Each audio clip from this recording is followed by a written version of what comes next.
There once lived an armadillo that loved music more than anything in the entire world. Every time rain fell, he would drag his shell all the way to the pond where he would hear big green frogs chanting and dancing and singing to each other back and forth, back and forth. The armadillo thought, oh, how I wish I could sing. He would edge himself all the way to the water and watch all the frogs dance and ballet and sing to each other.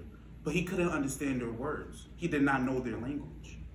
But then the frogs saw this armadillo listening to them.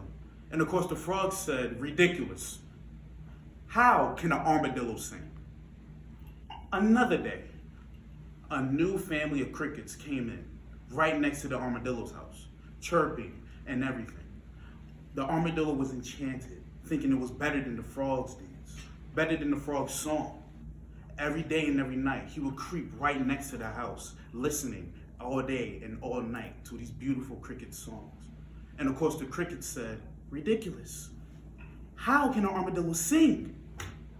Another day, a man came down the road with a cage full of canaries, fluttering, twittering, and of course, chirping.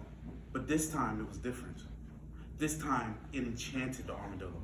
It was better than the frogs, better than the crickets. He had to follow them. But of course, it was an armadillo. He got tired, he got exhausted. And of course, the armadillo said while running, oh, how I wish I could sing. Of course, the canaries saw this. They started to giggle and flutter. And they said, ridiculous. An armadillo can't sing. Out of exhaustion, the armadillo fell.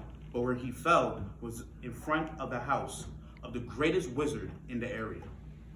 When the armadillo came to, he saw the wizard sitting right there in front of his house. So he decided to beg a boon to him. Great wizard, my deepest desire is to learn to sing like the frogs, like the crickets, like the canaries. Of course, the wizard started to chuckle a little bit. But he saw that this armadillo was serious. So he kneeled down to him, looked him straight in the eye, and he said, I can make you sing, little armadillo, but the price to pay is your life. The armadillo said, so if you kill me, I can sing. The great wizard said, yes, of course. But why would you want to? Of course, the armadillo said, kill me right now because I want to sing all my life. The great wizard said, I cannot do it. They argued back and forth for so long.